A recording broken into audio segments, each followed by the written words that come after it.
Welcome to the week before spring break of your senior year.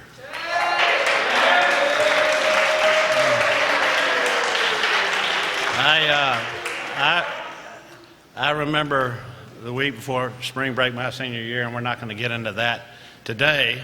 But what we are going to talk about is career day. And I know that y'all have a lot on your minds, and you'll be tempted to think about other things. But one day, what we're going to present today will mean a lot to you, I promise. Just this morning, Sam Dugan called me. He is a junior. Many of you remember him. Sam's a junior at Washington Lee, and he said he's starting to look into what he might do when he's finished with school.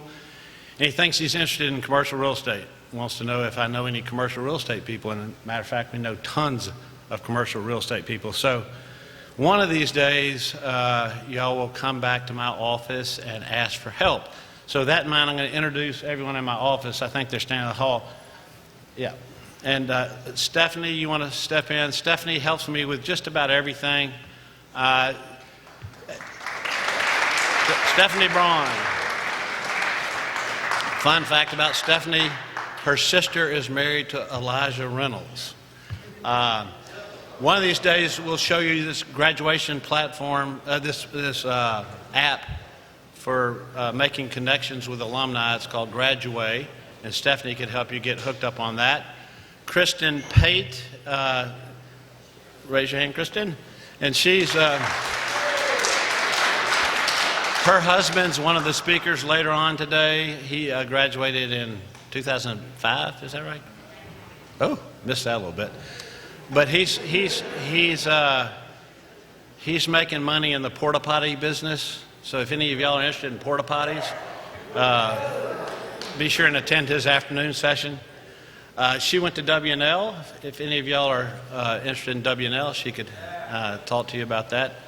Langan Coleman she went to Texas and is our director of events. So she put on the show last night. If y'all enjoyed yourself, give Langan a little additional clap for last night. Millicent Vance, she's the first person you see when you come up the stairs. She went to UT. That's it. Good. Save that a little bit for Bill. He went to UT too. Courtney Travis. Courtney's in charge of a lot of things. In 5 years from now, when you have a reunion, you will get in touch with Miss Travis, and y'all will come. And you'll be able to drink on campus, and you'll go nuts. You'll take full advantage, yeah. Camellia Howarth, she's in charge of me. She's the director of the annual fund. She does a great job. Most of y'all know her. And Coach Smith is, everybody know that? So, just real quickly about my bizarre career. Zach's father did a great job last night talking about finding something that you're passionate about. So, when I was at MBA, I was a math guy, and I thought I was passionate about math, but really I think I liked it because it was easy and I didn't have to study. And so I was a math major at Vanderbilt, and then I got a master's in math, in actuarial science, actually, at Georgia State, and I went on to be an actuary, and I did it for 26 years. And about in the year 24 or 25, I woke up and realized I wasn't passionate about my work at all, and I was having, as Kurt alluded to last night, I was having trouble kind of getting out of bed and going to work. And so I was MBA's actuary, and I had a conversation with Brad Joya and said, look, I'd like to be the CFO, the finance guy, whenever that position becomes available. And I didn't really know him that well at the time, but he said he would tuck that away and let me know. And he called me a day later and said he had something entirely different than that available, and that is the director of development and director of alumni and development. And I said, no way I'm doing that, because I think you have to ask people for money, and that's not my cup of tea. And he said, you don't really have to ask people for money, you just have to tell stories and the money will come. And he says, you're more of a people person than you give yourself credit for being, and basically you don't belong as an actuary. And like everyone in the room knows, he was right and I was wrong. And so I started working at MBA as a director of alumni and development almost 9 years ago. And he was right, and Kirk Herbstreit is right. There's something about bounding out of bed in the morning and going to work. And I'll say I don't do that every day, and I think it's a little unrealistic to think that you'll bound out of bed every day and go to work. But 9 times out of 10, the alarm goes off, and I'm already ready to go to work. So you have to balance finding something that you're passionate about with money, because if you look at the pillars of wellness, one of the pillars is financial security. And so you can't, I joke around a little bit, and the committee knows this one. Sometimes I say, well, I want to be a fireman, or I want to be a cowboy, or, you know, I mean, there are a lot of cool things that I'm probably passionate about, but you got to balance. Does being a cowboy, do you have any money to buy groceries if you're a cowboy? Depends on the kind of cowboy you are, I suppose, but you got to balance passion with reality. And so I think you're awfully young, and you got a ways to go, and there's a very good chance the first 2 or 3 jobs you have will not be where you wind up. But these guys that we have assembled today will give you their stories. I'm going to just remind you of the rundown of the day. So we're in here now for a panel discussion, which will last about an hour. You'll get a 10-minute break, and then we'll have a keynote speaker. It's a guy named Matt Bodnar, and he's always been a hit with the crowd. You'll see what he does. I'll let him explain it. Then we'll have a lunch where you're kind of on your own, Langan. I think they have a box lunch, and then just spread out and eat. And then we have the breakout sessions, one at 1 o'clock and one at 1:40. And then, Langan, correct me if I'm wrong, that ends about 2:15. They're free to leave. So you come late and leave early. It's a good day. So I am now going to introduce your moderator, Mr. Bill Hancock. He graduated from MBA in 1995, and then he went on to graduate from the University of Tennessee.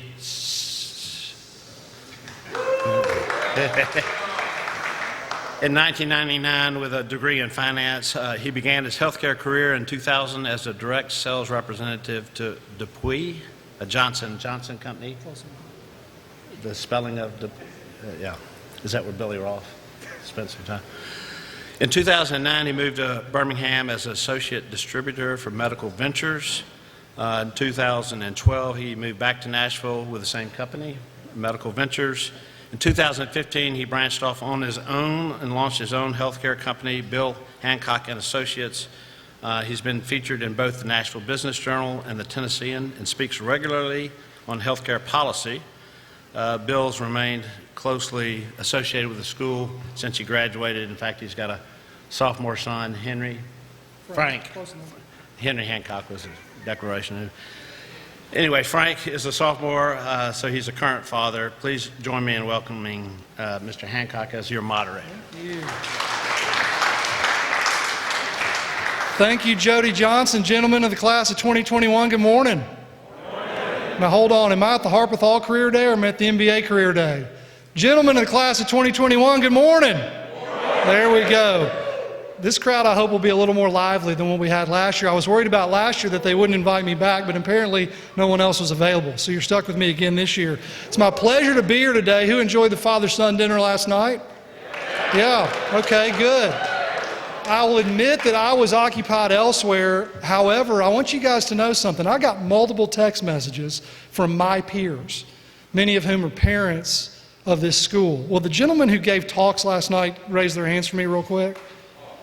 Okay, congratulations, y'all made an impression last night. Who gave the last talk? Yeah.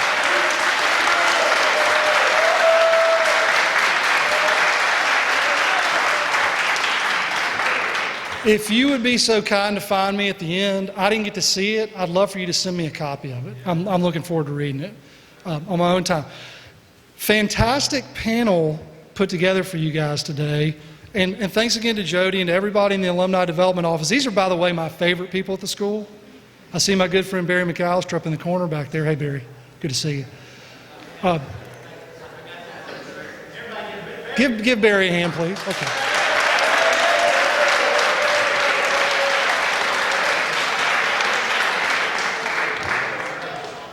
I gave up YouTube for Lent, Barry, so I'll have to watch this after Easter. Okay. Your panel today, gentlemen, and let's give each of them a round of applause as they come onto the stage here in the Paschal Theater. First of all, who will be seated to my far left is Mr. Anderson McLaughlin, a 2008 graduate of Montgomery Bell Academy.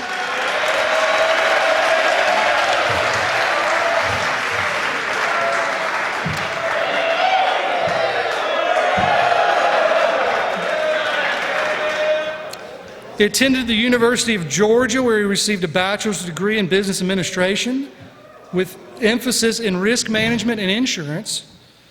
He was a member of the UGA Insurance Society and the UGA Professional Entertainment Sports Association. He's been in the insurance industry since 2017, responsible for risk management programs, including mitigating specific exposures, working on risk reduction in clients in the areas of media, entertainment and hospitality, real estate, private equity, and healthcare, all of which happen in Nashville, Tennessee every day, by the way. Prior to joining Hub Mid-South, Mr. McLaughlin lived in New York City for 6 years, where he worked in the entertainment and retail industries. He currently sits on the MBA Young Alumni Board, as well as the Nashville Downtown Partnership. Outside of work, he has a lovely wife, Claire, and enjoys the Georgia Bulldogs as well as your Tennessee Titans. Gentlemen, please introduce Anderson McLaughlin.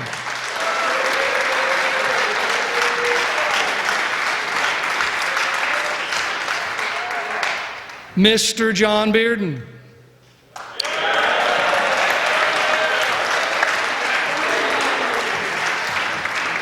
MBA class of 1995. That was a great year, wasn't it, John?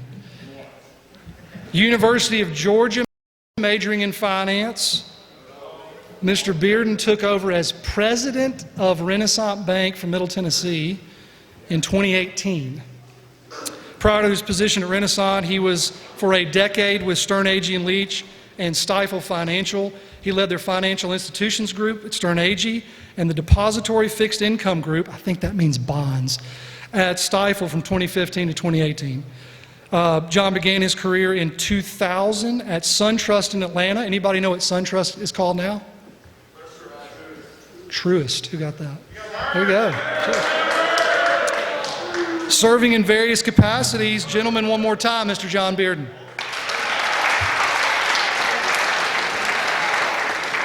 And finally, a gentleman who has spent quite a bit of time on MBA's campus in the last few years is Mr. Parker Prevost.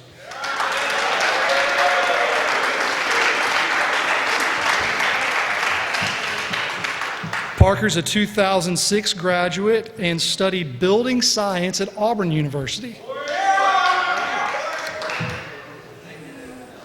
When he was a senior at MBA, he knew what he wanted to do, and we're going to talk about that at some point today.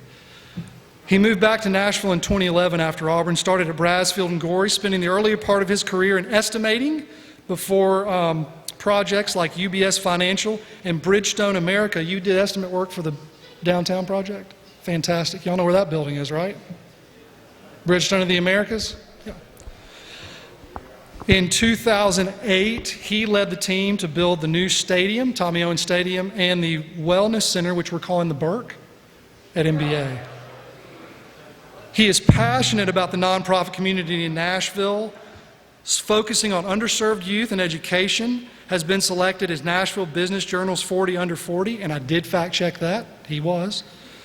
Married his high school sweetheart, Mary, and they have 4 young children. Gentlemen, Mr. Parker Prevost.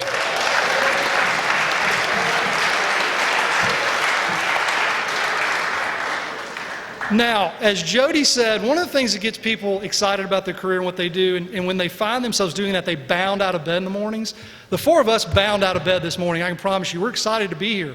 This is, as much time as we're taking away from our days, we're thrilled to do this because we used to sit in those chairs. Literally, we were the first class that sat in those chairs. This building was opened in 1994, I think I'm right, at the end of our junior year, when Doug Pascal was still the headmaster the year before Brad Joy got here. So we're very familiar with this venue. That said, this hour is not about us, it's about y'all. So what I'd like for you to do is ponder just for a second, and I want to get some feedback from you. What is it that you want to get out of this hour with our panel? Okay? What are you hoping to hear or learn or understand better? And if the answer is you don't know, that's okay too, by the way. There's a lot of things I don't know. The older I get, the more I realize how little I actually do know. But tell me, raise a hand so I can call on you if you don't mind. What is it you want to get out of this session today? Yes, sir. I want to get something I want to get out of this session today.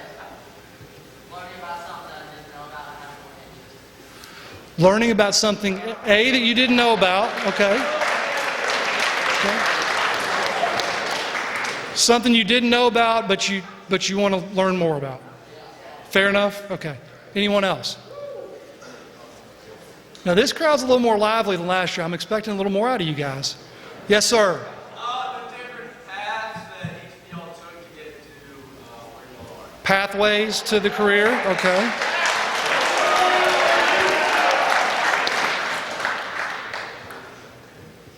Give me one more. Somebody, anybody. Yes, sir. I can't hear you. Pull your thing.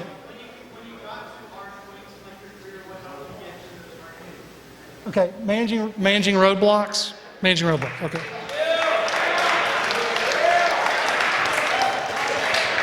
Okay, gentlemen of the panel, can we help these guys understand learning something different today? Can we help them understand the pathway to what brought you to where you are today? And can we help them understand managing roadblocks? Can we do this? Fantastic, let's get started. Let's start with this. I've given the introductions, but I think it's better to hear from the person exactly what they do in their career. So we're going to start to my immediate left and keep working that way. Parker, why don't you start off? Tell us about your role at Brassfield Gore and exactly what it is that you do. Yeah, thanks, Bill. Thanks for having me here today. It's great to be with y'all. So at B&G, I mean, I'll use what I've been doing the past 2 years to kind of describe that. So I lead teams. So as a senior PM, we had about 25 Brassfield and Gore employees on site throughout the project. And so my responsibility is to lead them, make sure they have the resources and the things they need to get their job done. On top of that, throughout the project, we had about 71 different subcontractors, different companies actually putting the work in place. And so I help manage those companies, making sure that they're doing what they're supposed to do and holding them accountable. On top of that, where I probably spend the most of my time is on the relational side of the business, which would be working with the design team. Some of y'all know William Hastings and his firm, Hastings Architecture, is who we were working with on this job, and then working hand in hand with the MBA folks, Bobby Cushi and obviously Mr. Joya.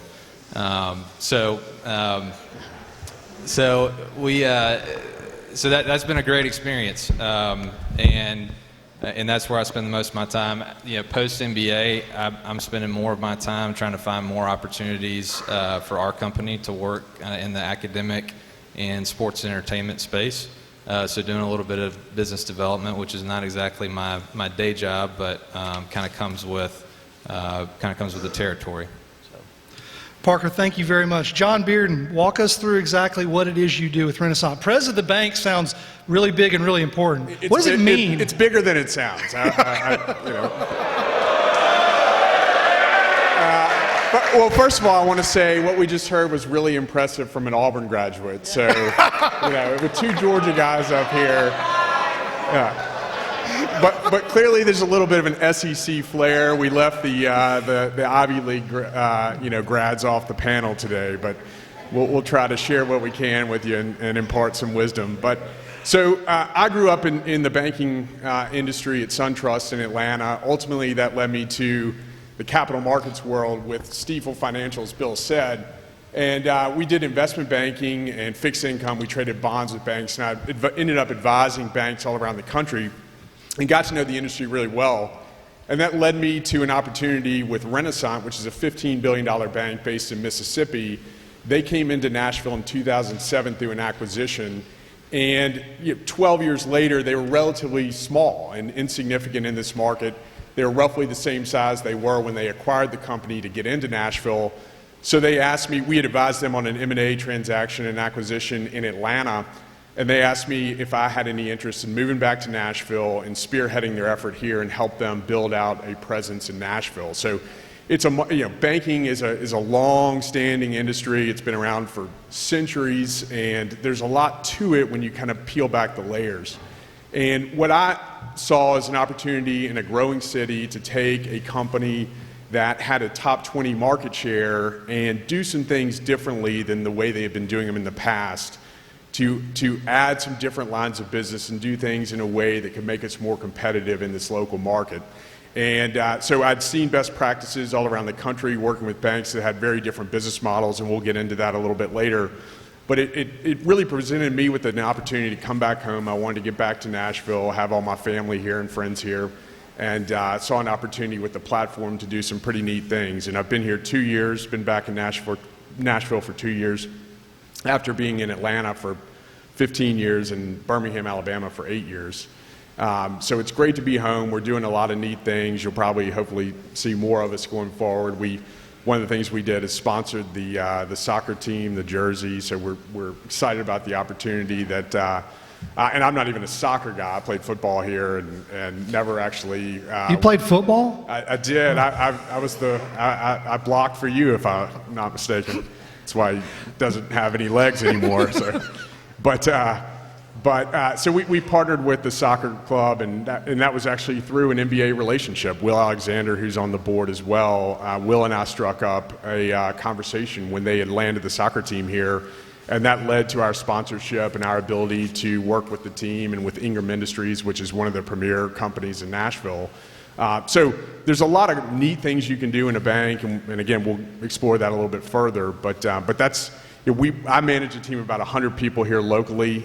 We've got 7 offices here in Nashville. We do a number of different things, from commercial real estate finance to operating companies throughout the Nashville or Middle Tennessee market, as well as private banking. So high net worth individuals, we work with them as well.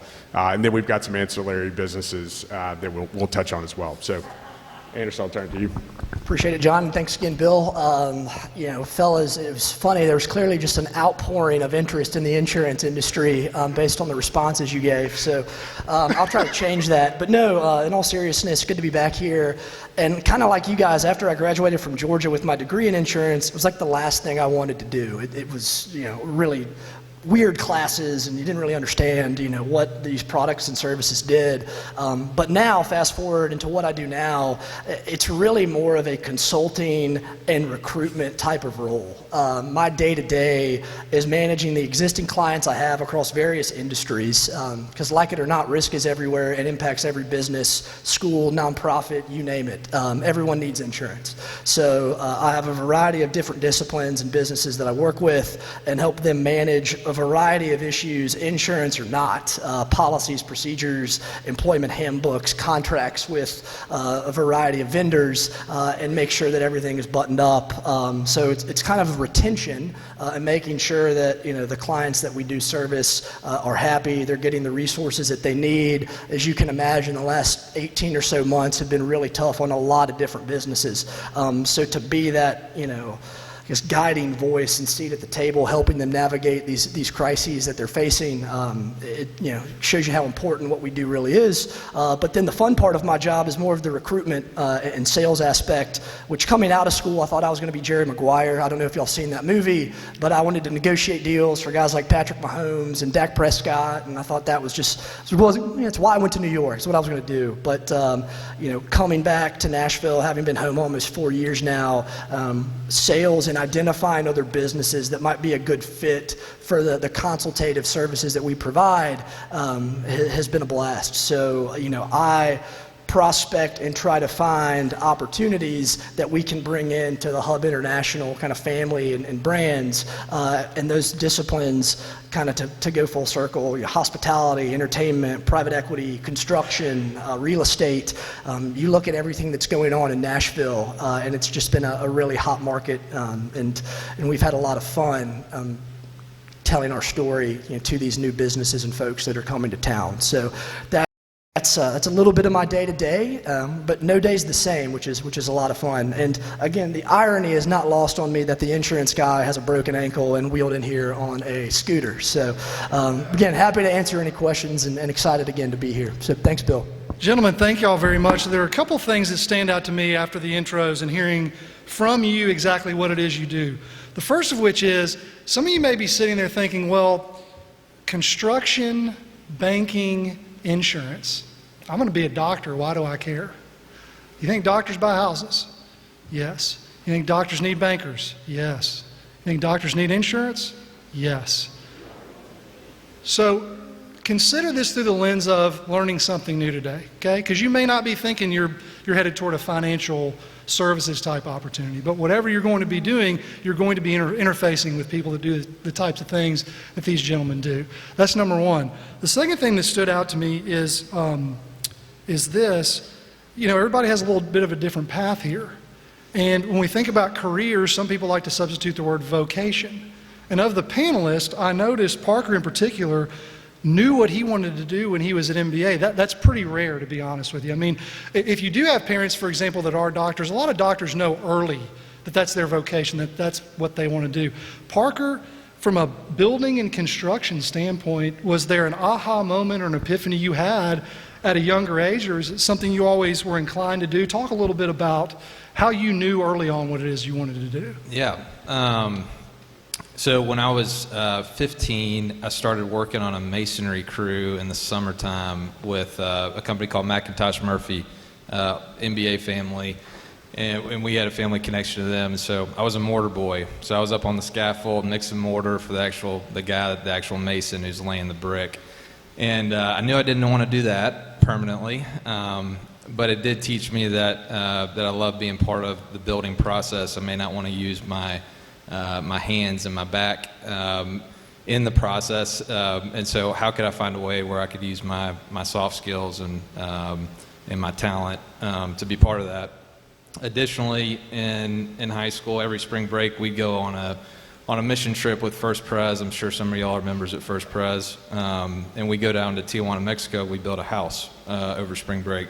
So I did that for 4 years, freshman through senior year, and found myself kind of falling into kind of a team lead position on those mission trips, and just got a thrill out of it. And so just seeing the tangible aspect of a building coming together just got me really excited at a young age. I had a blip where I thought I might want to be an architect, so went down to Auburn, toured the architecture school, and kind of got a feel for it and said, this is probably not the route I need to go. Walked across the street to the building science building and said, this is it. This is where I need to be. These are my people, so to speak. So that's how I fell into it. My dad was in sales. My older brother was in sales. I knew I didn't want to do sales full time, even though it's a part of my job now. I knew I didn't want that to be my focus. So something a little bit more technical. Now, I'm going to make an assumption here that the other folks on the panel have a little bit of a different story maybe than Parker was. So, Andy, I'm going to start with you. High school, what did you think you wanted to do? Coming right out of the chute, what was your ambition? What did you think you wanted to do? And then how did that translate into what you're doing today, if at all? Yeah, absolutely. As I kind of alluded to earlier, I was always a sports junkie, sports fanatic, and some of the guys on my travel baseball team, they had family members that were agents at CAA Sports, and I said, wow, like these guys are out there negotiating contracts, they're hanging out with athletes, they're doing all this cool stuff. That's really what I want to do. So when I went to Georgia, they had a sports management degree that I coupled coupled with the insurance, and really thought and worked towards internships and opportunities to kind of put me in that position, and was fortunate enough that my first job out of school was in the entertainment industry. It was more on the music side as opposed to sports, but quickly, kind of looking through the window at what someone's life you think is or what you think it looks like, it turns out it's very different once you're in that industry and working with some of the personalities and people that are there. So that's also one piece of advice I might give to you guys is, when people ask what I learned from my first job, it was almost what I didn't want to do. And so after having been in that position for a little over a year, I realized, okay, I love sales, I love building relationships with people, and I wasn't ready to leave New York City or come back to Nashville. So I found another job that actually allowed me to be in sales and build relationships with people. It was actually in the retail space. I worked for a menswear brand, which, you know me, I used to shop at Target, still do. But traveling the country and selling and working with folks all over was pretty rewarding, and then that business ended up selling in 2016. I had a little sweat equity in there, but once that business sold, which again in your careers you will be parts of companies that sell or get bought or everything in between, and I kind of said, okay, well, one of two things is going to happen. They'll either put in resources to my side of the business, or kind of the opposite will happen. The opposite happened, and I was at a buddy's wedding, an MBA classmate, and ran into, at the time, they were the chairman of a company called the Crichton Group, which was the largest independent insurance agency in Middle Tennessee. And I knew them from growing up here in Nashville, and we just started a conversation about how they were looking for kind of younger sales guys. And again, you could pick the industries that were interesting to you and give it a go. I kind of made my list of things that were appealing about that. And the main one was it was a career. I would tell you the jobs that I had in New York were jobs. They were not someplace I was going to be for 30 years. And so given that opportunity and the way it was presented to me was really appealing. I don't think my wife was ready to leave New York City, but we got back here in 2017, and very quickly I realized that this is what I was going to do and wanted to do for the next 30 plus years. So I will tell you, networking and staying in touch with people, whether they're your MBA classmates, friends of your parents, you can never know too many good people, and you never know where those relationships might help you out down the road. So hopefully that kind of answers your question, Bill. Yeah, so John, you get to clean up on this round. Talk a little bit about, when I was a senior in high school, I thought I wanted to be I had no idea. I literally had no idea. I had not given it a whole lot of thought, and probably this time of year I was in your shoes, and I had accepted an offer at Swanee, and I was going an hour away and was looking forward to joining a lot of my classmates up in Monteagle. And my dad, who's a business guy, and he was working in Toronto at the time, he said, well, why don't you explore a bigger college that has a good business program, just so you have broader exposure. And this is not a reflection of Swanee at all. It's a great school, but I went down to Athens one weekend, and I don't know that I set foot in a classroom, but I fell in love with the school and some of the people there, and ultimately went to Georgia without really an idea of what I wanted to do other than gain exposure to finance, accounting, business, and then take it from there, right? So I went down there, made a lot of connections. Atlanta has a lot of folks that come over to Athens, and so build a lot of relationships there. To Anderson's point, just the networks that you build are such a critical component of your career down the road. So I was in Athens, and I remember, this is the late 90s, everybody wanted to be a consultant. Anderson Consulting was the big behemoth that everybody wanted to work for. And I remember they sent people to campus to recruit, and I got my name on the list, and I was one of 2,000 people who were interviewing for like 10 positions with Anderson Consulting. And if you got that job, that meant you ended up getting to be a computer programmer that they would send to Singapore or wherever else. And it was a pretty miserable existence for those that actually got the job, but everybody thought they wanted to be a consultant because they saw that the senior partners made a lot of money, and they had this, what was perceived to be this extravagant lifestyle. And so I had a number of peers who wanted to do that as well. But what we all ultimately ended up doing, a lot of us who were interested in business, where we joined either investment banks, commercial banks, accounting firms. And when you do that, I wouldn't say that I had any more clarity on what I wanted to do long term when I was 22, 23 years old. But I joined SunTrust. They put you through a training program, which is very much like college. I joined a class of 20 people that went to W&L and Vanderbilt and Georgia Tech, and a couple other schools that they recruited from. And you spend almost 2 years in a classroom learning corporate finance, investment banking, accounting, a little bit more in depth than what you learned in undergrad. And then they put you in groups, and you kind of find your way in a specialty group. And so typically what happens in a bank like that is you end up in a group and you specialize in a certain industry. It could be healthcare, it could be transportation, it could be agriculture, whatever it is. And then a lot of people end up going into that field of work because they have a little bit more expertise, and they've had a couple of years of training, and they've worked with the best companies in those industries. For me, I spent some time at SunTrust in the financial institutions group. So it's the idea of kind of banking banks. It's the business of banking. And I got to know a lot of the banks in the industry. Banks operate very differently than a traditional operating company or widget manufacturer. And so learned the accounting behind it, how it all works. And ultimately that led me to, again, without a real clear vision that this is ultimately what I wanted to do, you start to gain experience and develop an expertise in a field, and you start to separate yourself from the rest of the pack. And so financial crisis came along in 2008 and 2009. There was tremendous dislocation in the economy. People were losing their jobs. New entities were forming. And for me, there was an opportunity with this small group in Birmingham, Alabama called Stern, Agee & Leach. And they were an investment bank, a small investment bank, very similar to Nashville. If some of you remember, some of your parents may remember a J.C. Bradford and Company here in Nashville, which was a well-esteemed firm that ultimately sold to Payne Weber years ago. But Stern Agee was a version of that in Birmingham, and they had never really grown. And then financial crisis came along, and the CEO saw an opportunity, kind of a once-in-a-lifetime opportunity, to go out and bring in people from all over and do something that they had never done, that they had never done over their 100-year history.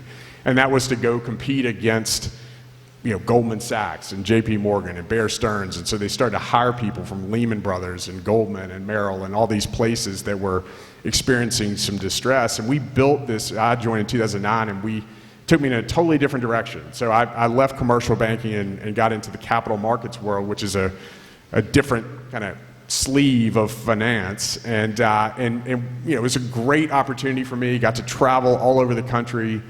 Met people from coast to coast, have friends all over the country that operate with or work with banks or investment bankers all over the country. And so, I would share with you guys my experience, and everybody's a little bit different, but the journey never ends. I wouldn't say what I'm doing today is what I'll be doing 10 years from now, 5 years from now, I may be, but it always changes. Opportunities emerge as you continue to put the effort into it and the passion into what you love to do. Opportunities present themselves, and so you never know. I mean, at least for me, it's an evolving story. I don't know exactly where it goes, but I think one of the key themes that I've learned is that I enjoy building something. And so at Stern Agee, we were building something, even though it was a 100-year-old firm.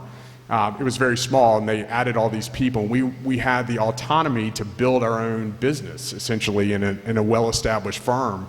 And we built it and ultimately sold it to one of the bigger competitors in 2015. And I'm doing essentially the same thing now. It's taking a franchise that needs a little TLC and come in and help it out and see where it goes. And so that's my DNA, is that's what I've figured out over time. That's what I love to do, work with a group of people and get them focused on a vision of what we're trying to achieve together. And then when you actually see that unfold, and hopefully you're successful doing that, there's a lot of kind of joy that comes with that beyond just the compensation. So, I wish I could give you a clear vision or a path to, where you're sitting today to where you're going to go. But I would say a lot of the adventure comes from not knowing where it's going to go and just working hard and developing those networks. Some of those key themes are consistent whether you're in construction, insurance, or finance, or any other field. John used the word evolution, and I think when it comes to career, everyone's career is an evolution of one sort or another. You heard Jody talk about it before the introductions. Started as an actuarial, and now he's running his mouth and raising money, and pretty darn good at it, I might add. Let's talk a little bit, gentlemen, about challenges and opportunities, if you will. Andy, I want to start with you this time. Talk a little bit about some of the challenges you face day in and day out in the risk management insurance world. High productivity company like Hub International. Crichton Group was bought out by a group out of Chicago in the last couple years, right? Year and a half ago, okay? So I'm going to leave it open-ended. Hopefully that tees you up, though, to talk a little bit about some of the challenges you face. Absolutely. So I played football, wrestle, and baseball here at NBA, and I will tell you that my career now is very similar to baseball in the sense that you can fail 70% of the time and still be really good at your job. So my biggest challenge is I still face it all the time is just hearing no. We're good. We don't need you. No, we're fine. We like everything we've got going on. We're not going to change. I hear no 7 to 10x of the amount of times I hear, yeah, absolutely, let's sit down, we're having a problem. So overcoming those objections, I will tell you, is a challenge that whether you've been in my industry for 5 years or 30 years, you're going to consistently hear. But I've always looked at that as that's a no for right now, not a no for forever. And then also, given some of the catastrophic events, I would say, that have happened here across the U.S. and globally the past 18 to 24 months, it has really turned the insurance marketplace upside down. And what I mean by that is the carriers that I work with and negotiate on behalf of my clients, their interest in writing certain types of businesses has drastically changed. Or the pricing and the rates, and Jody as an actuary can speak to some of this science, what they want to charge to take over a risk has dramatically changed. So delivering that message to a business owner whose revenues might be off 70% because of the pandemic and telling them, hey, your insurance costs are going up significantly even though your business is way down, that has presented a whole unique set of challenges. But also, I think it's been ripe with opportunities because, in my world, they already have insurance. So I kind of, not to say I'm a home wrecker, but my job is to help show them that there's a better way of doing things with us and convincing them to change a relationship that might have been in place for a couple years or as long as 20 to 30.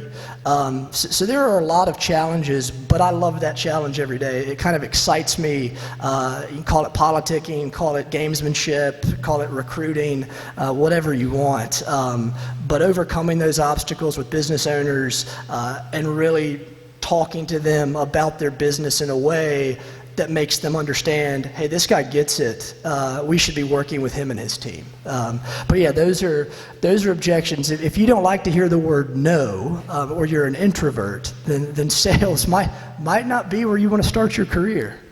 Fair point. John Bearden, banking has no challenges. It's smooth sailing all day, every day, or is it? Well, I would say a lot of those challenges that Anderson laid out, we run into as well, because you have to win business and go out and compete against numerous competitors. So that's obviously a part of it. I would say, when you're working with people, that presents challenges, right? So, I've got a group of 100 people. Every single one of them has their own individual ambitions, what they want to do with their lives, their families that they want to support. Some are very comfortable in their role and they have no sense, or they have no ambition to advance further. There are other people who want to be the CEO of the company, and when you have a lot of folk, and you want those people, you want people who are ambitious, who are hungry in their career. But when you have a lot of them, you have to manage that group and set expectations so that you keep them motivated, that you get them to buy into the collective vision of what you're trying to achieve. And so I think one of the challenges in any business, whether it's banking or any construction, insurance, hospitality, healthcare, you name it, is kind of setting a vision and having the alignment of all of your employees that you're all trying to achieve a common goal. Where the challenges emerge are when you bring in people who all have their individual goal or their individual plan that may not be consistent with what the company's trying to achieve. And so the bigger the company is, the harder that is to achieve. When you've got a small family-run business, that's fairly simple to accomplish. But when you have a bigger company and you're hiring people, really talented people from different backgrounds, they bring their perspective and their history in, and they have a way they want to do things that maybe is the right way to do it, or maybe it's time for us to change. But it's getting that common collective vision and alignment for a company, I think, is one of the greatest challenges that businesses have. And if you get that right, you can really be successful. Parker, construction industry, dynamic, challenges every day. Talk a little bit about that.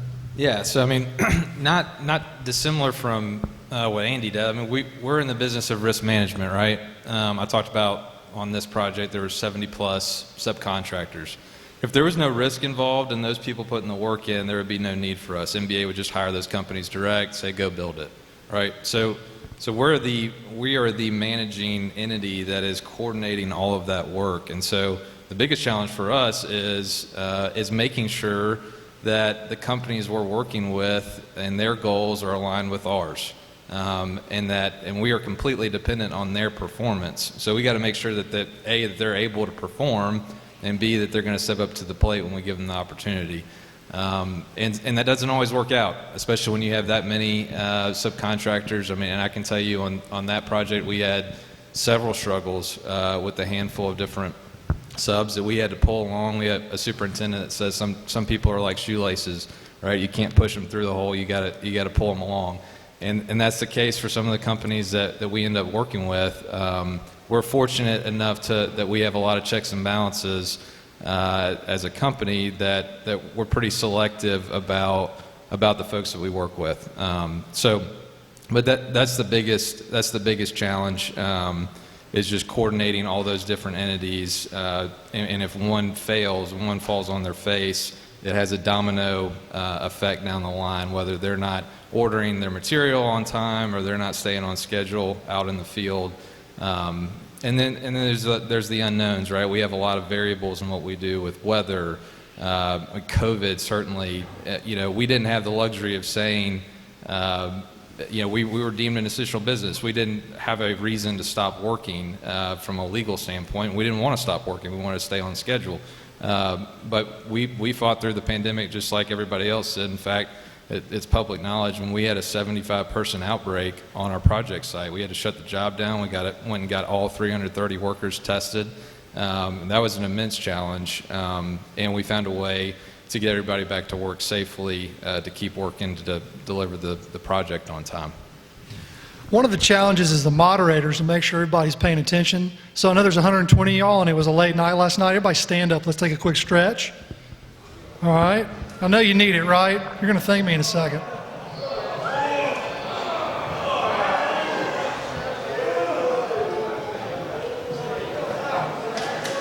Y'all sound like a bunch of middle-aged men. Y'all seen the Progressive commercial, right?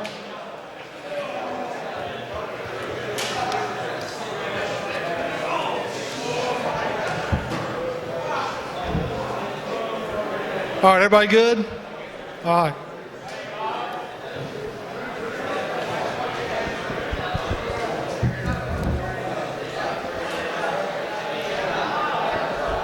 Gentlemen, we've got 20 minutes left in this session. The next 10, we're going to continue to devote to the panel. The final 10, we're going to devote to your questions. So I want you to start thinking about those now, okay? Can I get a head nod? All right, let me know you're awake. Okay. Okay, 10 more minutes with the panel and then 10 minutes for questions. Is that fair, guys? Okay. Sure. What gets you excited and gets you out of bed every day about what you do, Parker Prevost? Yeah, I alluded to it earlier. I mean, I don't get excited about coming in to the office and writing change orders. I don't get excited about updating a schedule.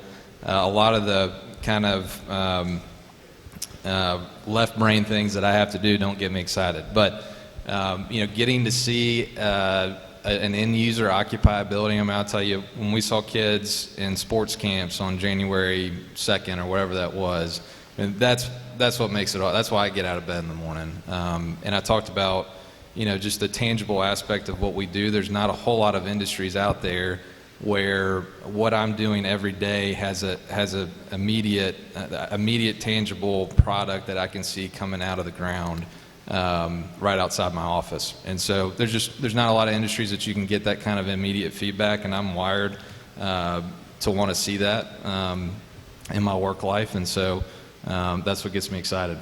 John Bearden, same question to you. What fires you up every day and gets you out and gets you going? Yeah, I would share some of those comments. I think winning business is really what motivates me. And you do have minutia every day that you have to work through, and that's not exciting. But the bigger moments when you win a piece of business that nobody saw coming, you kind of catch your competitors off guard, and there's a real thrill in that. And then in our business, it's kind of like the game of Risk, if you guys are familiar with that. There are board pieces all over the Southeast in the country. We have a certain market share in the Southeast, and going out and rolling up other companies and growing through acquisition is a lot of fun, and negotiating those deals. And 10 years ago, nobody in the Southeast knew who Renaissance Bank was.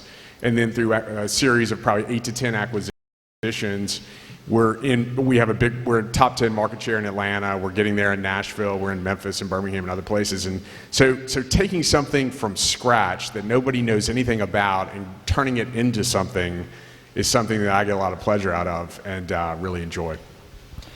Andy, same question to you. Now, I recognize getting out of bed's a little harder for you these days with the ankle. I get that. Yeah. But what does get you excited and get you out and get you going every day? Yeah, well, similar to John, obviously being in the role that I'm in, is winning business as well, right? Convincing a business owner and their team that the folks at Hub are the best way forward to help them manage and implement changes to their risk management or insurance program. So obviously, that drives me every day and is something that does get me out of bed. And then also, it's kind of twofold. We're really judged on our performance once something really bad happens. Give you a quick example. I have a client that was impacted by the Christmas Day bombing. So what also gets me out of bed is knowing that we had the program put in place correctly, done the way it should have been done, and the approvals are starting to come in, meaning the checks are starting to go to that business. And they will be able to reopen, call it May of this year, as if nothing had ever happened. So being able to talk with your clients when one of their worst days has happened and get them through it and make sure that they are put back into a position where they were before that loss or event even happened, it's a pretty fulfilling thing, and it's something that kind of motivates you regardless of the deal. But I would say helping those clients get back on their feet after a tragic event is pretty fulfilling and will get you out of bed. Let's shift before we do questions. I want to hear from the panel your MBA experience. What about it prepared you for what you are doing today in your career? What about your MBA experience prepared you for where you are today? I'm going to let y'all decide who goes first on this, because this one may be the hardest one to answer out of everything we've touched on today, I think, if we're being fair. I think MBA taught me a lot about how to be savvy, which meaning how to get the most out of your resources, right?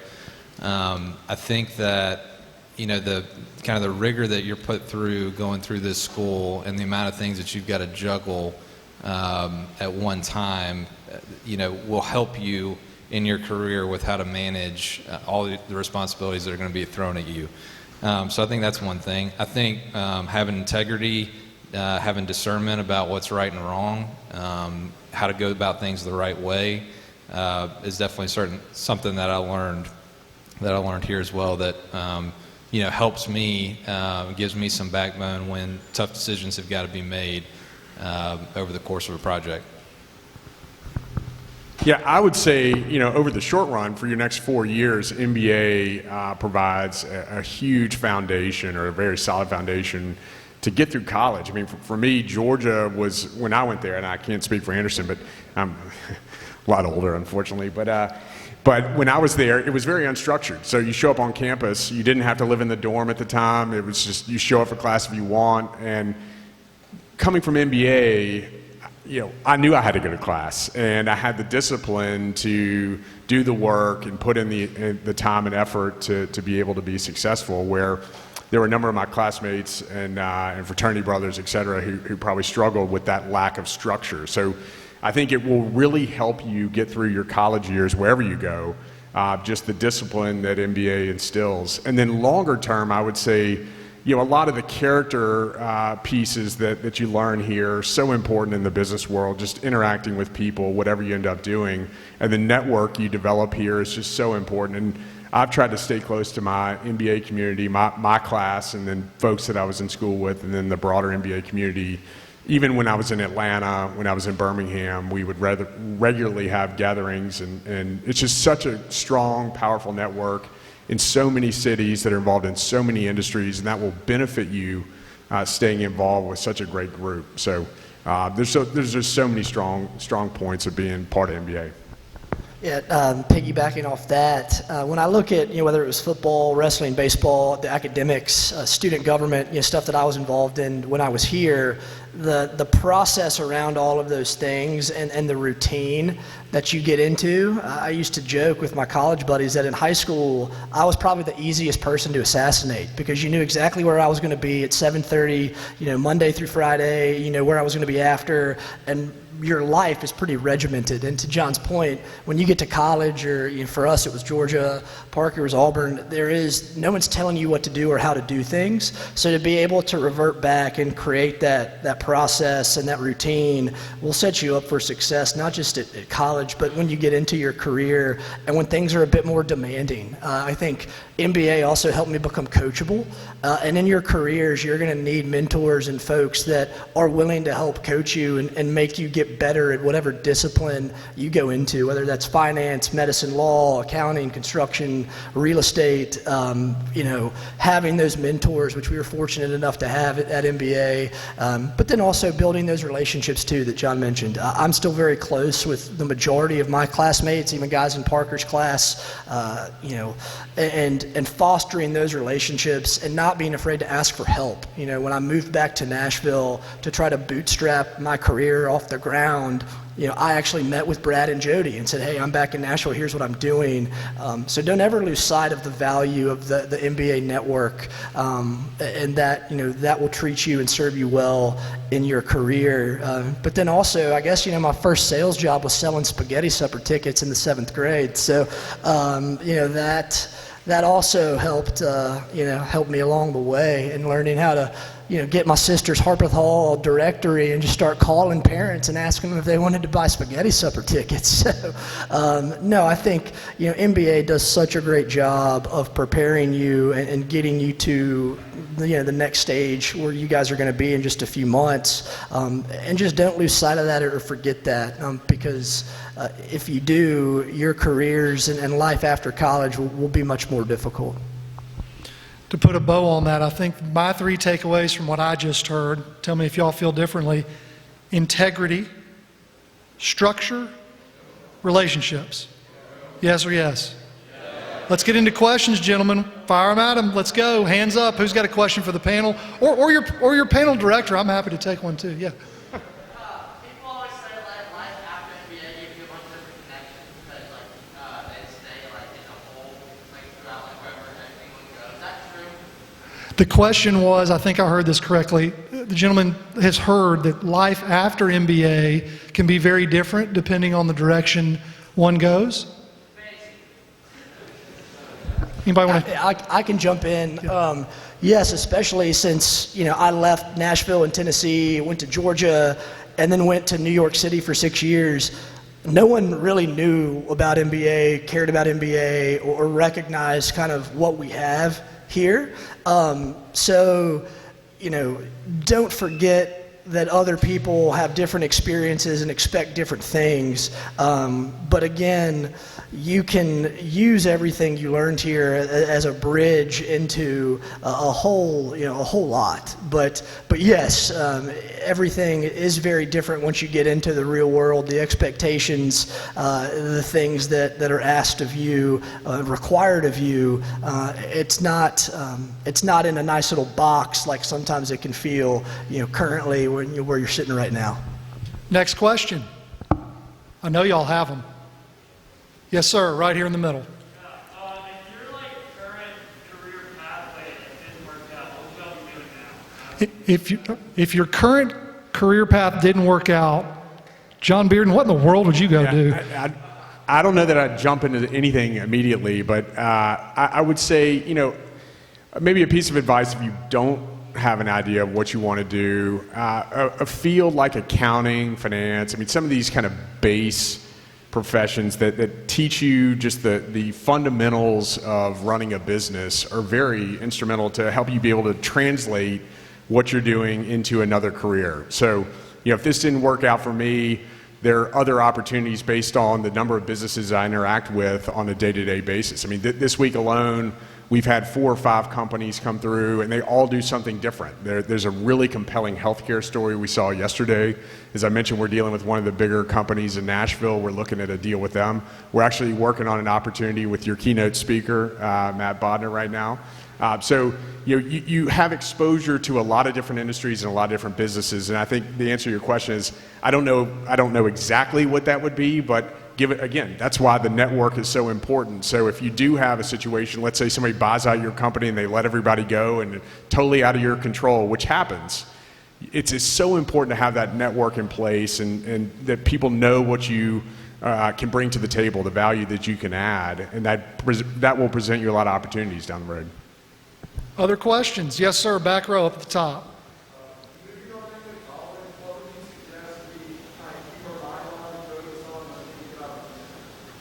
Let me make sure I understand the question. As you're heading into college, what are the things you could focus on or think about when considering what you might want to do in the future? Okay, Parker? Yeah, I think, right, you're going to college to get a degree, which is in some ways a prerequisite for a lot of the career paths that you're going to embark on. I think that looking back on when I was in college, and one of the things I'm grateful for is that I was able to learn a lot, equally as much of the book side as I was about the relational side. And the relational side is really what is going to raise your ceiling and how far you can go in your career. And so don't lose sight of that. Get the relational aspect. You're never going to have that opportunity again to have as much interaction with your peers on a regular basis because you're going to go in the workforce, right? So I would say take advantage of that, and like these guys were alluding to, the networking aspect of that is extremely important. Expectations. The expectations from the outset, and these are your words, not mine, gentlemen. Number 1, we want to learn something new today. Did we check that box, yes or yes? Yes. Okay. Number 2, we want to understand better a pathway to a career. Were we able to check that box for you, yes or yes? Yeah. And number 3, we wanted to be able to understand how to manage roadblocks with a career. Did we check that box, yes or yes? Has the panel and your moderator, have we met expectations today, gentlemen, yes or yes?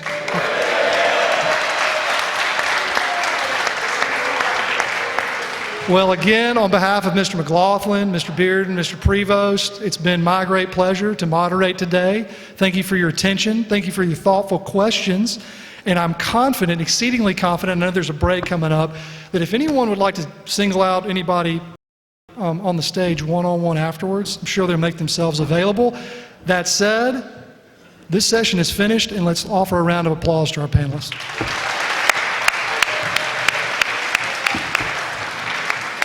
Guys, you got 15-minute, 60-minute break, so we'll start back at 11:40. And be on time, please, sir. Just to remind you of the schedule. So this is going to be easy. We got our keynote speaker session, and it's only going to be 25 minutes. And I'm going to introduce the speaker now, Mr. Matt Bodnar.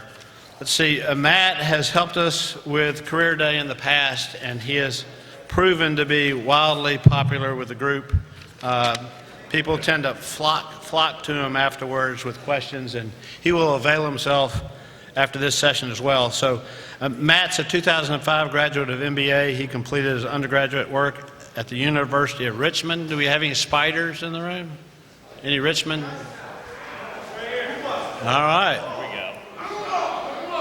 He is considered a deal maker and strategy expert who has scaled businesses across multiple industries. He's the chairman of Fresh Technology, co-founder and managing partner of Fresh Capital, and managing partner of Fresh Holdings. That may not mean anything to you, but if you, hopefully he'll tell you about the underlying restaurants in that family of businesses that I think you'll recognize. He has been named to the Forbes 30 Under 30. He's been covered by Forbes magazine, Entrepreneur, and Business Insider, among many other publications. He has a deep expertise in acquisitions from more than a decade of investing with his family office, the Bodnar Investment Group. He previously worked as a consultant in Nanjing, China. Did you get started in China with the MBA? No, I didn't, but I would have. I didn't know that it existed at the time. Okay. So has anyone been to China on any of the MBA things? That kind of got shut down for these guys. Ni hao. Yeah. So he previously worked as a consultant, spent several years at Goldman Sachs. Heads up, guys. Finally, and this is something he's currently very excited about, he is the creator and host of the Science of Success podcast with more than 5 million downloads. So please welcome Mr. Matt Bodnar.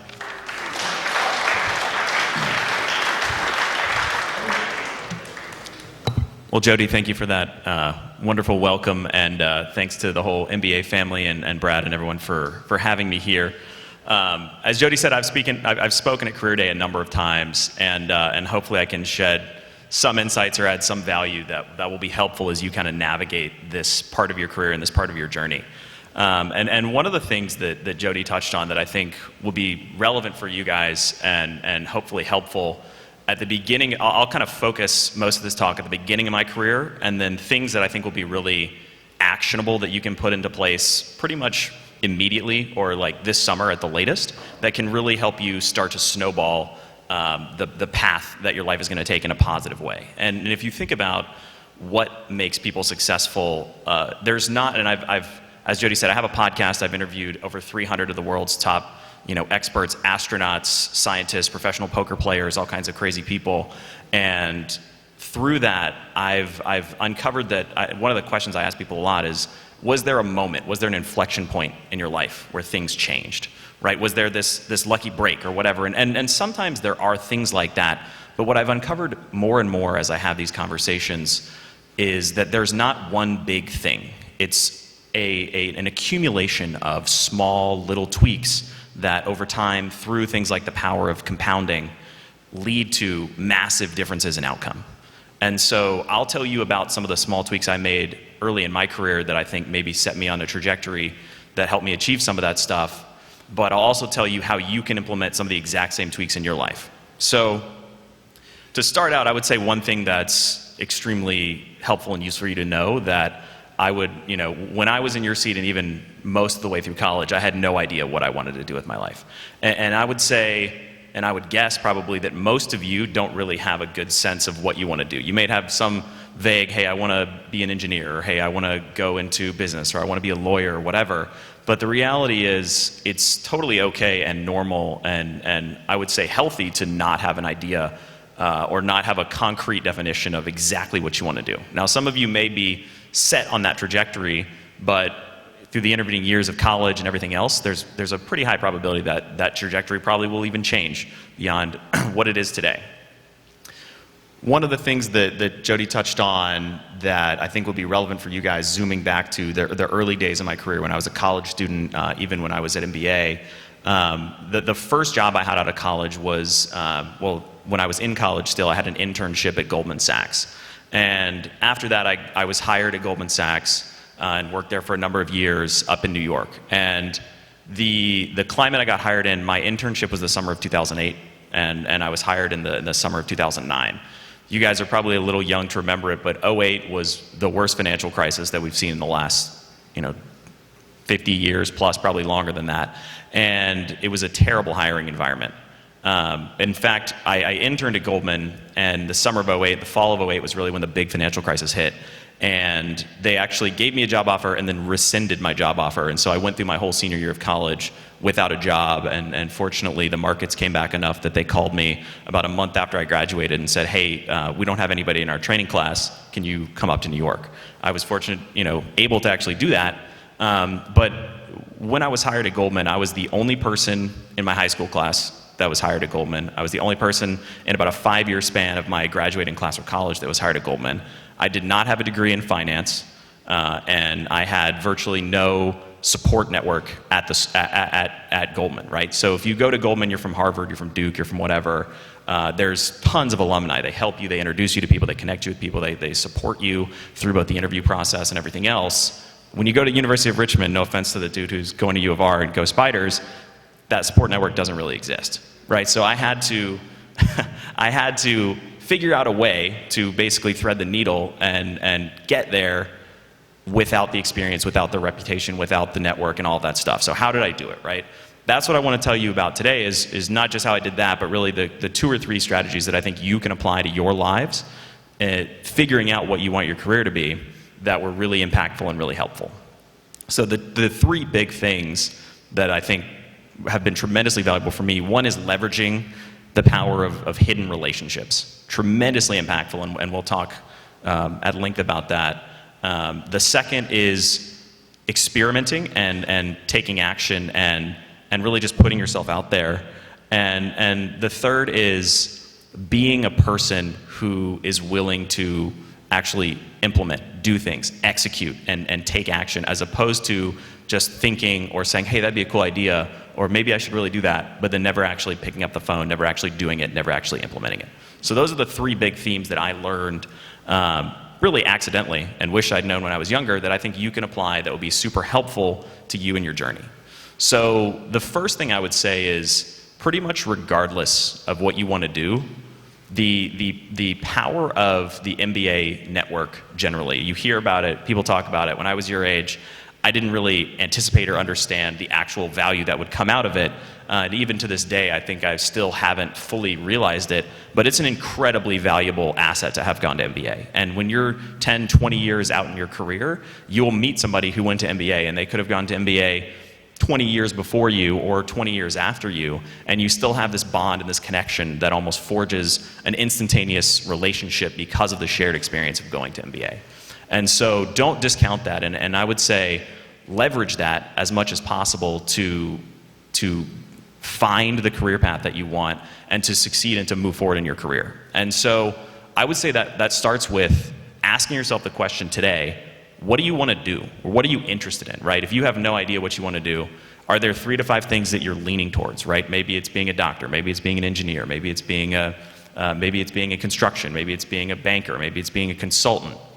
Whatever it is, I guarantee you that somebody in this room, their parents, their friends, their family friends, their uncle, whoever it might be, is in some way, shape, or form involved in that industry, or in some way, shape, or form involved in that business, in that profession, in that trade, in that craft.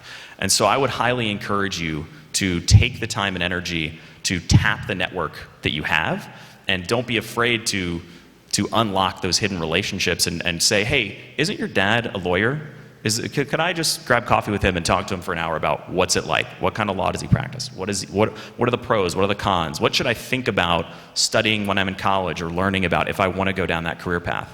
And even having one conversation like that will set you apart from the vast majority of people who are just aimlessly sort of meandering towards whatever career path they ultimately end up in. But if you have 2, 3, 5 of those, you're going to be way, way, way ahead of the game.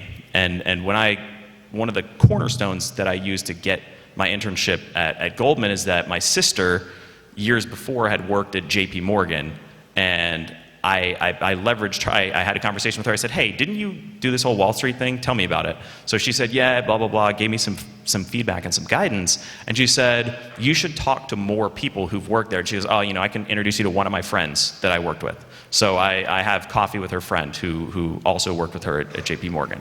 And then I say, hey, is there anybody else you think I should talk to? She introduces me to 2 or 3 other people. And this snowballs into, I probably had 35 coffee meetings, Skype calls, whatever. This was back in the early 2000s or kind of mid 2000s, so didn't have the exact same infrastructure. But I mean, you could do this over Zoom. It's better in person, but you could do it over Zoom, you could do it over phone, whatever it is. I probably had 35 conversations with these people, and so when I went into my first interview, it wasn't as an uninformed novice. I had a ton of experience. Said, oh, I've talked to this person, and here's what I'm interested in, and I can use the jargon and the language, and I can speak the terms that make it seem like I'm really qualified and interesting candidate for this job. And so I would really encourage you to leverage the hidden power of the networks that already exist within your current relationships here at MBA.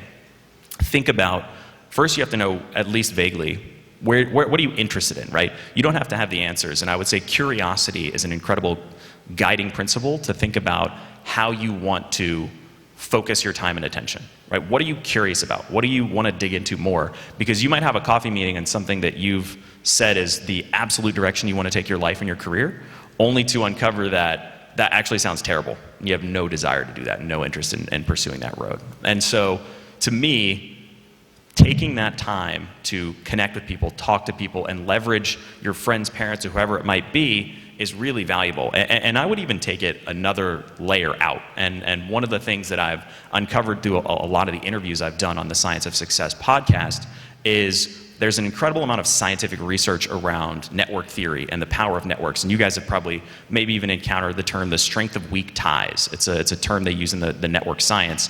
What it basically means is that if you look at the people who are the most immediately overlapping in your network, let's say close friends, close family, etc., you basically have almost the same network as them. And so there's very little incremental value that comes from tapping those relationships.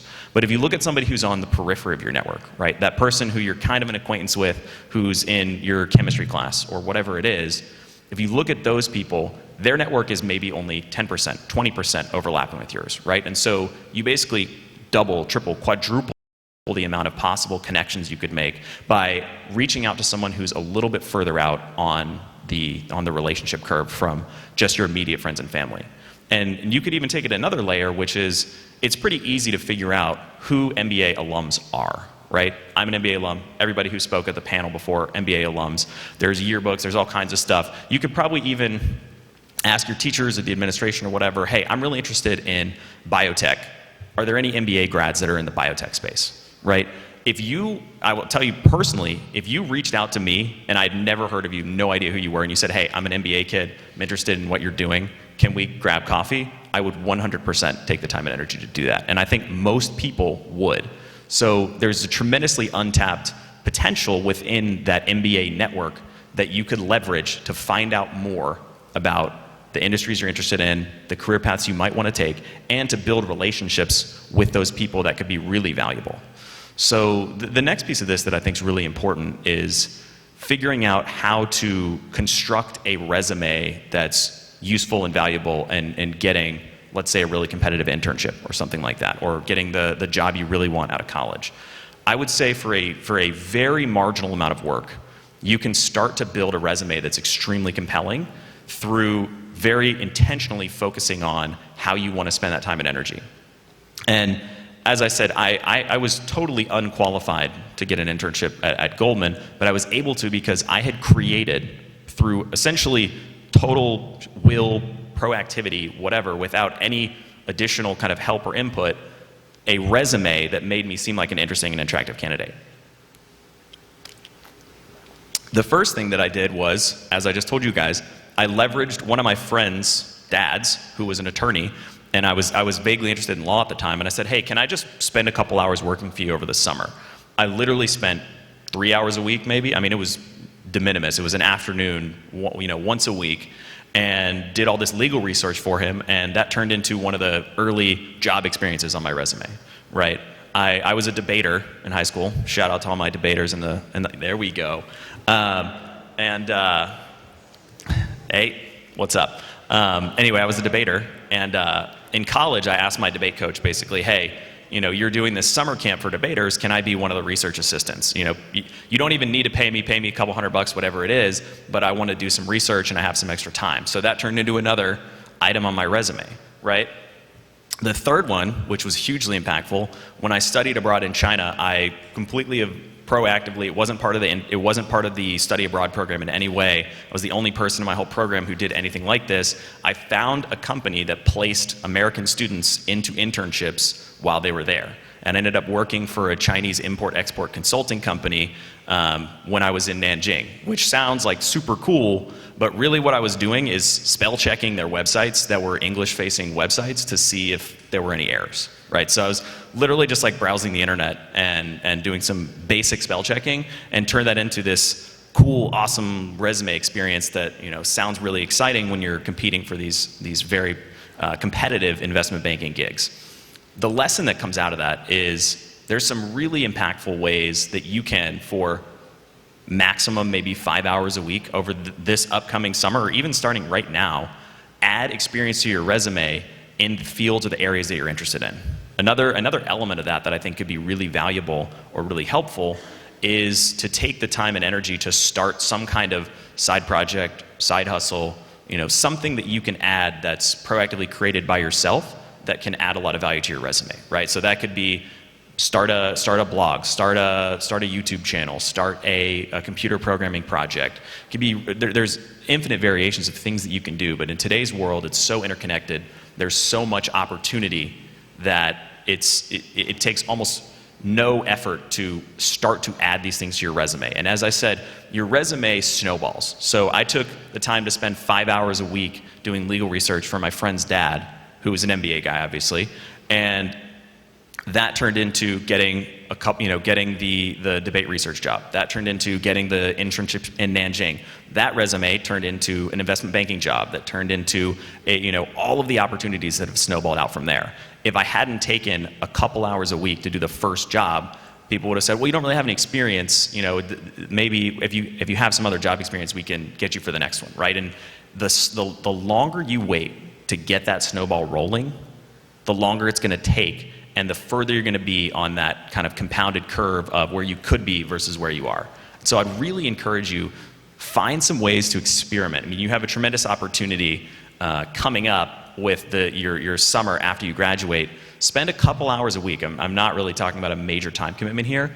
Invest in your resume, invest in a side project, invest in figuring out a way where you can work for free as an unpaid intern or whatever for somebody in your network that's in the field or industry you're interested in, and that can snowball into a much more compelling internship, let's say the summer after your freshman or sophomore year of college, that can snowball into a really interesting and competitive job opportunity. So that's how I would approach crafting a resume that with very little effort and energy becomes way, way more competitive and interesting than a not thought out resume that you just kind of stumble into when you wake up junior year of college and you say, oh man, I really want a job on Wall Street, and don't have anything on your resume. That's a very tough position to be in.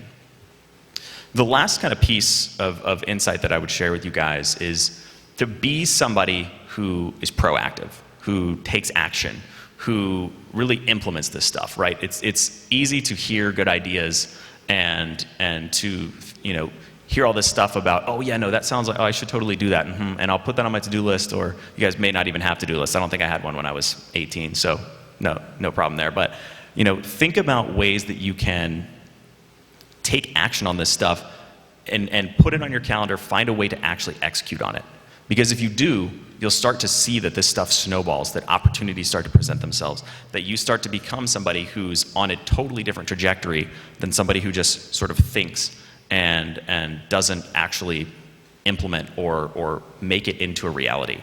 And I've put this challenge out as Jody said. I've done Career Day for 4 or 5 years at this point in various capacities, and I usually put out a challenge that I'll get coffee with anybody who's interested in getting coffee with me, or I'll help you. I'll connect you with somebody that you want to connect with in an industry, because there's chances are in some industry I probably know someone, if not actually an MBA grad specifically in that industry. So if you're interested in that, I'll put the challenge out. I would say on average, I've had years where nobody takes me up on it. I'd say generally maybe 1 or 2 people take me up on it, but I think it speaks volumes that there's a very low-hanging fruit opportunity to capture something, to take advantage, to leverage the network out here.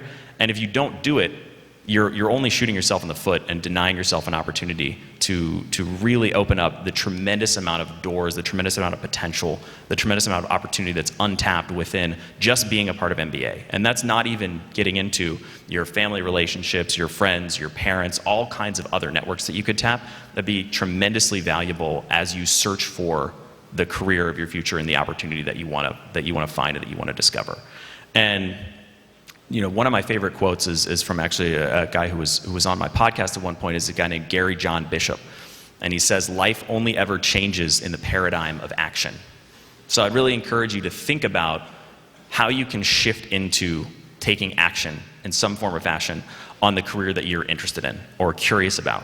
Or maybe you have 3 or 4 paths and you need to get coffee with a couple of different people. But to me, those are some of the really fundamental skills and strategies. They've been very helpful in my life, way beyond just landing an internship when I was 21 years old. But I think that I tell you about that specific story, the early trajectory of my life, to try and make it more actionable and concise and relatable to where you are today. And so I'm happy to be a source of wisdom, a font of wisdom. My podcast, which you should all check out, Science of Success, is a great resource that I've interviewed, as I said, literally hundreds of the world's top experts about all of this stuff. And they talk about how to practically and actionably implement all of these things. So with that, I'll turn it over and kind of open the floor to questions, and we'll go from there. Thank you very much.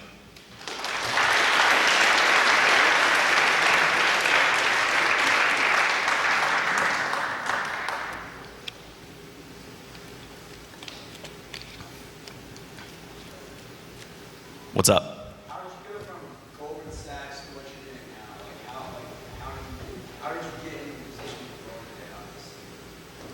Networks. No, I'm just kidding. Well, I'm not kidding, but the reality is, yeah, so I worked at Goldman for a number of years up in New York, and then I had an opportunity to come back to Nashville. My family had been in the restaurant business for a long time, and so I partnered up with them and got involved in some stuff they're doing in restaurants, and we've since gotten into all kinds of other different industry verticals, commercial real estate, software, and a ton of other business verticals as well. So you guys have probably heard of some of our restaurant companies. Taziki's Mediterranean Cafe is one of our businesses. Martin's Barbecue. There we go. Biscuit Love. Grilled Cheesery. I'm trying to think what else. Vui's Kitchen. Big Bad Breakfast. So yeah, we have about 15 different restaurant companies kind of in the restaurant portfolio.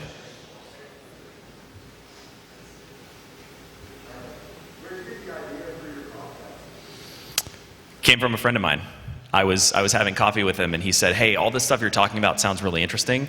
I've got a website that would be great to host it if you're interested in creating a podcast. And so, similar to what I talked about before, that was essentially an experiment, right? We said, hey, we'll record 5 episodes, we'll put them up, and if anything happens, cool, and if not, we'll just move on to the next thing. And so we did it.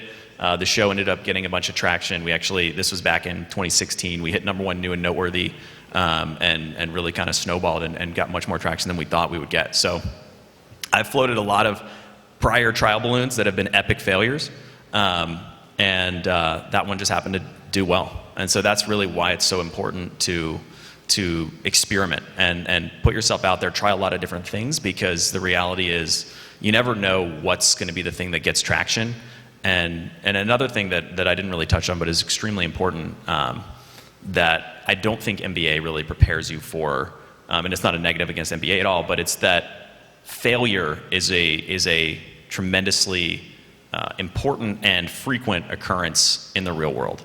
And when I was at MBA, it's all about being awesome, being a winner, we're the best, blah blah blah, all that stuff, and you don't really think a lot about failure. But when you get out in especially today's climate, it's rough out there. You know what I mean? You will fail. There is no doubt in my mind that every single person in this room is going to fail. You're going to fail at something. You're going to fail multiple times. I've failed dozens of times. I've had all kinds of epic blow-ups, disasters, things that I've failed at. But what's important is not to get knocked down when you fail and realize that it's okay. It's part of the process, just like not knowing what you want to do with your life. It's totally okay. It's totally normal. Every single massively successful person has had huge failures in their life. But if you're not willing to bounce back from those failures and you don't have the emotional resilience, the grit, whatever it is, to bounce back, then you're going to really set yourself up for failure. So I would encourage you to really start thinking about that failure is a part of life. It's okay to fail, and you have to learn the skill and the ability to really bounce back from it. We'll go here first. What kind of coffee do you drink? I actually don't. I drink. You guys are gonna think I'm the lamest person on earth. I drink decaf coffee. I kicked caffeine like 3 or 4 years ago. So I'll just leave after that one. No, I'm just kidding.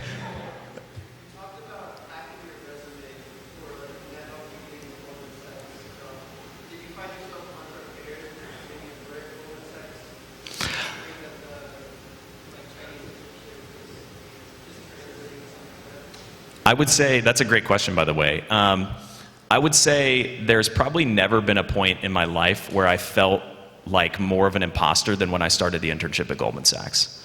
I literally was like, oh my God, everybody in here is way smarter than me, way more intelligent than me, blah, blah, blah. They all went to Harvard and Duke and all this other stuff. But the reality is that they hired like 30 or 40% of the internship class, and I was one of the people that made it. So the real lesson there is that if you're in any kind of high stakes, high performance, really, really intense environment, imposter syndrome, which is kind of the term in the psychology research where they talk about this, is pretty much something everyone experiences. So the weird thing is you're only in your own head and you think that everyone is so much cooler than me and smarter than me. The reality is everybody in that entire room was experiencing that. And you don't feel it, you don't understand, you don't realize it. And so that's another great kind of tool, is to really learn to cope with and deal with that, is how to have sort of the self-compassion and the self-acceptance to realize that imposter syndrome is part of being successful. Other than expanding your network, what would you say is the number one tip, like when you go into college to start setting up for your future? The number one tip to set up for your future at college, is that the question? Sorry, it was a little hard to hear that one.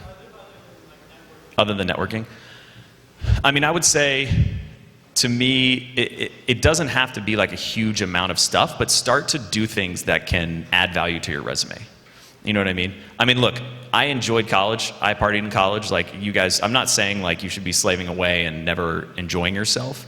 What I'm saying is that there's a very easy path, especially like you guys may or may not all have this experience, but what my experience was, when I went to college, it was honestly easier than MBA. That was just, that is what it is. I don't think everybody's going to have that experience, but I feel like MBA massively prepared me, maybe even over-prepared me for college in some sense. So good luck to the U of R guy. You got it easy. No, they might have been,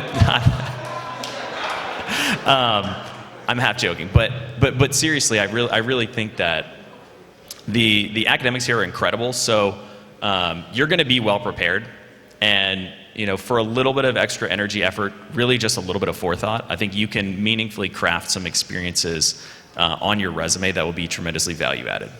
But really, if you leverage your MBA network, even your college alumni network, like if you're a sophomore in college and you want to go work in clean energy, and you go call the alumni office and say, hey, are there any alums that are really successful clean energy people?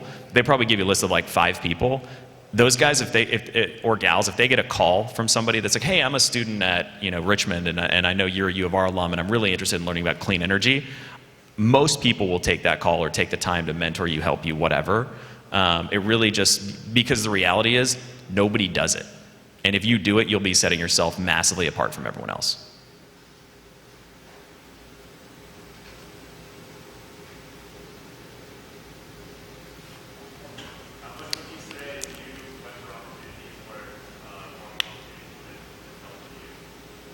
Sorry, say that one again. How much would you say you went for opportunities presented themselves to you? That's a good question.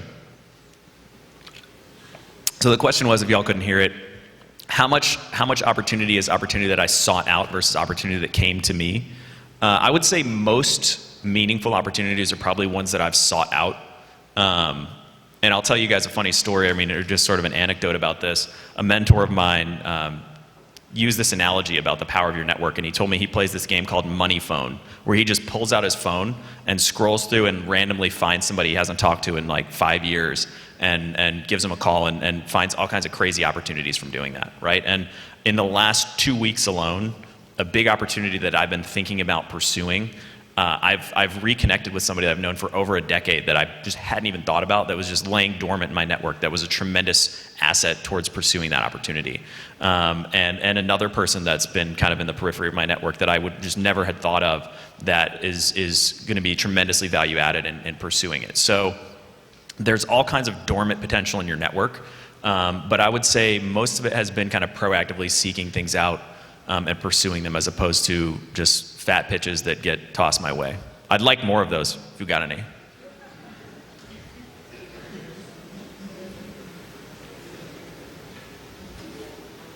talk a lot about building a network to get a job. What do you do once you have that job to excel at that?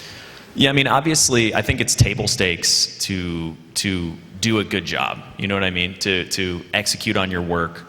And I think that there's a lot of, I mean, depending on the career, obviously, the technical aspects of that, whether you're talking about being a surgeon, being an engineer, whatever, that comes from things like what they would call in the research deliberate practice, time, energy, effort, working on it. But I think there's also a lot of soft skills that are tremendously valuable that they really don't teach you about, even in business school, whatever, around things like emotional intelligence, things like we talked about dealing with setbacks, things like how to manage your own emotions, how to communicate with people.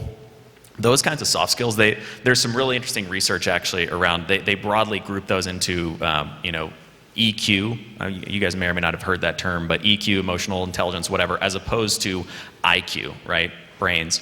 And they've actually found these really cool studies where there's a certain amount of IQ that's necessary to be successful, right? But it's really way less than you would think. It's basically like, can you, everyone in here, I guarantee you, already meets that criterion, just being an MBA. You're good, right? But what they found is that while that level of IQ is kind of table stakes, EQ is actually the single largest determinant of people's career success. So people that have a really high IQ but low EQ typically kind of plateau earlier in their careers or get stuck or kind of trapped in opportunities, whereas people with really high EQ typically are the people who continue to rise through an organization, end up being the CEO, end up managing big teams of people and that kind of stuff. So the soft skills, while underappreciated, I think are a tremendously valuable asset, but obviously you need to be technically competent at whatever you're doing. All right, last question.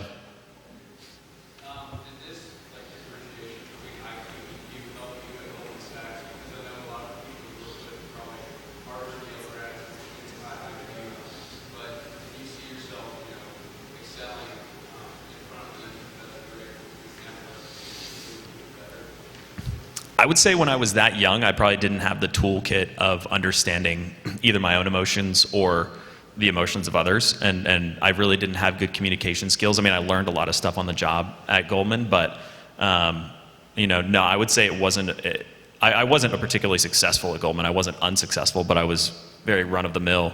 I would say that once I started learning that stuff later in my career, it's been tremendously valuable. All right, that's it. Thank you, everybody. I really appreciate your time and attention.